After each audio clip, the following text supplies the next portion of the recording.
Dans cette vidéo, nous allons voir quels sont les 5 fantasmes les plus courants chez les femmes. Et vous allez voir que, de façon surprenante, alors certes, ces fantasmes-là, ça les excite terriblement puisque ce sont les 5 fantasmes qu'elles citent le plus souvent, mais vous allez voir que, encore une fois, de façon surprenante, elles n'ont pas tous envie de les vivre. Alors, qu'est-ce que c'est que cette histoire?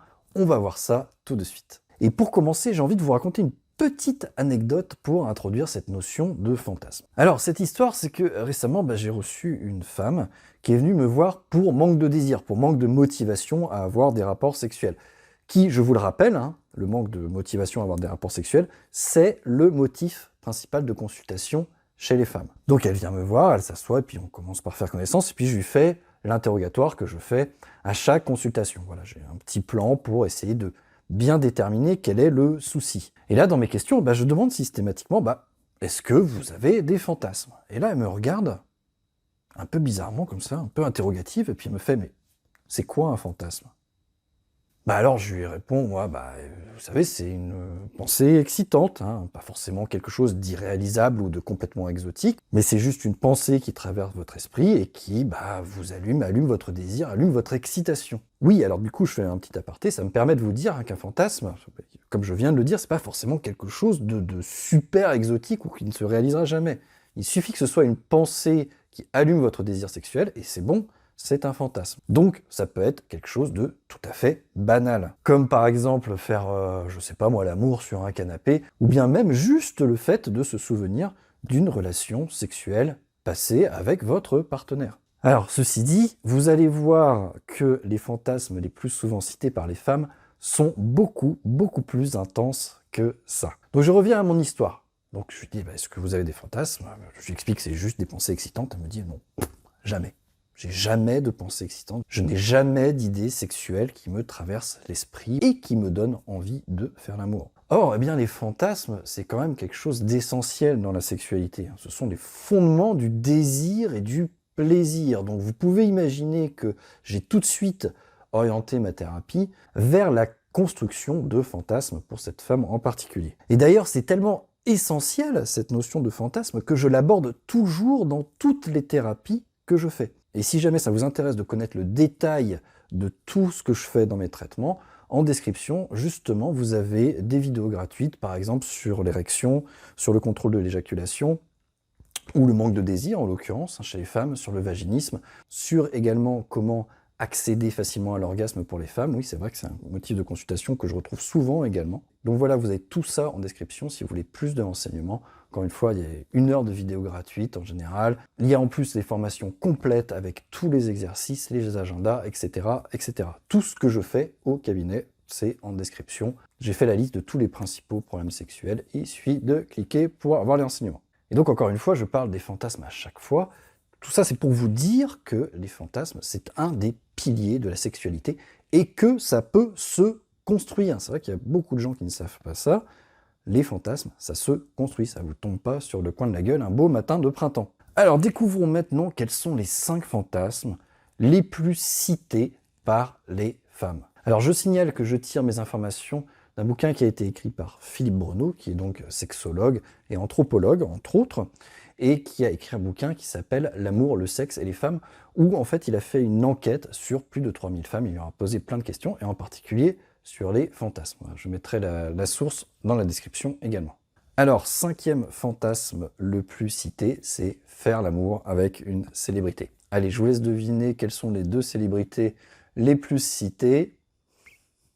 Oui, bravo, c'est George et c'est Brad. George Clooney et Brad Pitt. Alors ce fantasme-là, je le regroupe avec un autre fantasme qui est être soi-même une célébrité. Et les plus cités, c'est Cléopâtre et Marilyn Monroe. Et en général, ce fantasme-là d'être une célébrité, c'est pour avoir beaucoup d'hommes à sa disposition. Voilà, donc ça c'était le 5e fantasme le plus cité. Faire l'amour avec une célébrité ou être soi-même une célébrité. 4e fantasme le plus cité maintenant, c'est faire l'amour avec un inconnu. Alors ce fantasme-là, en général, il est décrit dans un lieu un peu original, un peu insolite, comme une forêt ou un train, et de façon cachée à la sauvette. Voilà, ça c'était le 4e fantasme le plus cité, c'est faire l'amour avec un inconnu. Maintenant, le 3e fantasme le plus cité, c'est faire l'amour avec son homme et aussi avec une autre femme en même temps. Alors, quelques précisions sur ce fantasme. Il y a 3 modalités qui sont décrites dans ce fantasme de faire l'amour avec son homme et une autre femme. Il y a une modalité homosexuelle, où les femmes vont décrire des relations intimes avec l'autre femme, ou bien des modalités de c'est l'une et puis après c'est l'autre, c'est chacun son tour, ou bien on va avoir des modalités de voyeurisme, où un certain nombre de femmes même décrivent qu'elles aimeraient voir dans leur fantasme, en tout cas c'est ce qui les excite dans leur pensée, voir leurs hommes faire l'amour à une autre femme, mais sans intervenir, juste en ayant ce fantasme de voyeurisme. Maintenant, deuxième fantasme le plus cité, c'est le pendant du troisième, c'est-à-dire faire l'amour, mais cette fois-ci avec 2 hommes en même temps. Sachant que dans l'étude que je cite, ce fantasme est vraiment très très présent, il est cité des dizaines et des dizaines de fois. Et la modalité principale qu'on retrouve quand elles décrivent ce fantasme, c'est d'être disponible pour plusieurs hommes à la fois. C'est-à-dire qu'elles fantasment que plusieurs hommes puissent à leur guise disposer du corps de la femme qui fantasme en question, du coup. Et enfin, le grand gagnant, le number one, c'est quoi le fantasme le plus cité, le plus répandu, celui que les femmes racontent le plus souvent dans cette étude. Et d'ailleurs, vous allez voir qu'on va le retrouver en partie dans tous les fantasmes que je viens de vous citer avant, c'est le fantasme de perte de contrôle. Alors avant de vous expliquer ce que c'est, certains diront que c'est des fantasmes de soumission, je ne suis pas d'accord. Moi je trouve que le terme de perte de contrôle est bien plus adéquat parce que dans soumission, on a cette notion que les femmes ne choisiraient pas ce fantasme. Or, elles le choisissent puisque c'est celui qui est cité vraiment le plus souvent, loin devant tous les autres. Donc pour vous expliquer ce que c'est que ce fantasme de perte de contrôle, je vais vous citer des exemples et vous allez comprendre tout de suite. Par exemple, c'est être attaché. Voilà, j'ai envie d'être attaché quand on me fait l'amour. Ou bien c'est avoir les yeux bandés quand on me fait l'amour. C'est-à-dire, voilà, je perds le contrôle parce que je ne vois plus rien. Ou bien je perds le contrôle parce que je suis attaché.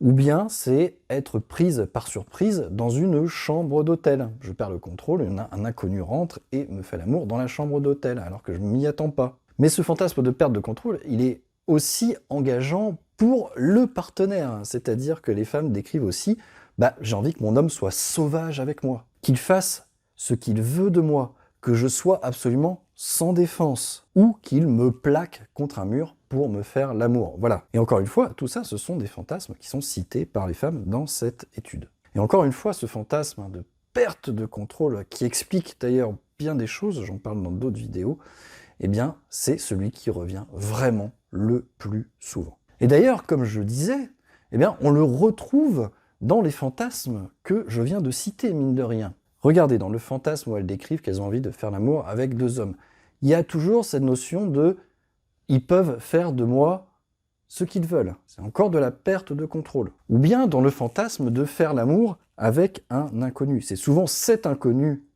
qui va faire l'amour à la femme qui fantasme en question sans forcément lui demander son avis. Encore de la perte de contrôle. Un inconnu qui agit sans demander son avis à la femme en question. Alors maintenant, à votre avis, est-ce qu'il y a une seule femme sur Terre qui a envie d'être tranquille dans son hôtel, à l'Ibis, à la gare du Patelin, qu'il y a un inconnu qui entre et qui lui fasse l'amour sans lui demander, et allez, à la limite même, qu'il l'attache au lit en faisant ça? Est-ce qu'il y a une seule femme sur Terre qui a envie réellement de ça, dans la réalité? Non.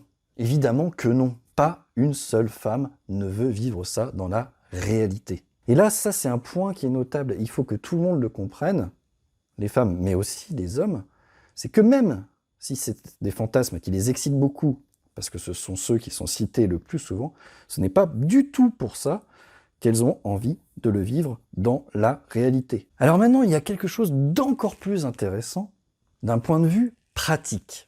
En effet, je vous ai dit que les fantasmes étaient une des bases du désir, mais aussi du plaisir sexuel. Et oui, parce que, surprenamment, ils servent également à développer et créer des zones érogènes. Et oui, parce que les zones érogènes, figurez-vous qu'on peut les créer, on peut s'en faire de nouvelles sur le corps, et on peut les développer. Vous savez, les zones érogènes, ce sont ces zones qui, si on les caresse chez vous, vont allumer votre désir sexuel, vont vous exciter. Et pour faire tout ça, les fantasmes, c'est un pilier essentiel. Donc si vous voulez savoir comment on utilise les fantasmes pour développer vos zones érogènes, pour que vous soyez plus facilement allumable, on va dire, excitable, eh ben c'est simple, c'est dans cette vidéo-là. Alors c'est là ou c'est là, je sais jamais. Je crois que c'est là. Là, c'est les danseurs. C'est pour vous abonner. Abonnez-vous. Et donc l'autre, c'est la vidéo qui vous explique comment développer ou créer vos zones érogènes. Oui, oui, ça se développe et ça se crée. À tout de suite.